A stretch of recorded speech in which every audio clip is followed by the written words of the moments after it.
direktori neće se pitati o tome, pitaju se članovi školskog odbora. Samo da vam kažem, i to se me dobro posjetili, zahvaljujem, od ovih 8 školskih odbora, ovih 8 škola koje smo mi proglasili od posebnog značaja, ni jedna nije imenovala 3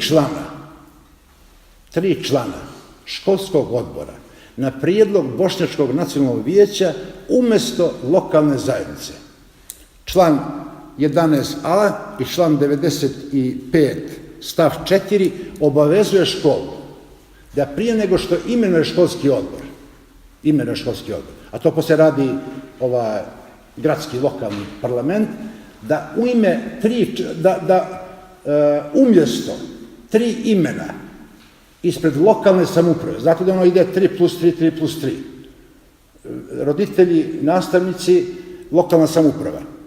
Od ovog zakona, pa i prethodni zakon isto imao odredbu, škola i lokalna samouprava pita Bošnjačko nacionalno vijeće i traži 3 imena koje imenuje u sastav školskog odbora. Dakle, školski odbori su dužni da ispoštuju zakon. Direktori, koliko ja znam, mogu, a ne moraju čak ni da prisustvuju sednici školskog odbora.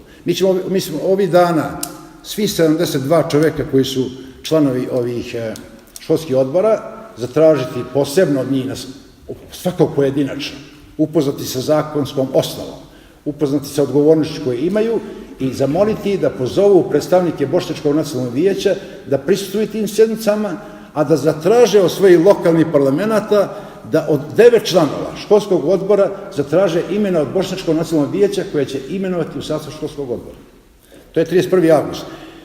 Oni nakon toga traže saglasnost od osnivača, osnivač svih naših osnovnih i srednjih škola je Republika Srbija, traže saglasnost od ovog resornog ministarstva i on je dužan do 31. decembra da da odgovor. Šta ako ne?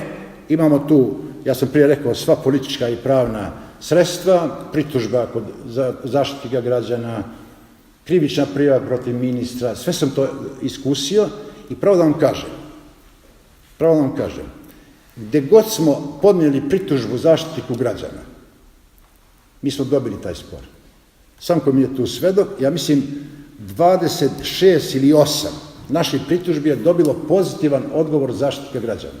I mi smo se šalili na jednom skupu, da pošto mi nemamo onu klasičnu maticu, jako doživljavamo Bosnu i osjećamo kao svoju matičnu državu, mi smo u Zaštitniku građana našli tu jednog velikog zaštitnika i partnera u ostvarivanju, između ostalog, i prava na celokupnu nastavu na bosanskom jeziku. Što znači da ja u nijednom scenariju ne pretpostavljam da školski odbori neće ispoštovati naš prijedlog, da ministar neće dati saglasnost na odluku školskih odbora, a da ćemo insistirati da lokalne samouprave uvaže zakon i u školske odbore imenuju po 3 člana koje ćemo mi predložiti u sastav školskih odbora koji broji 9 članova.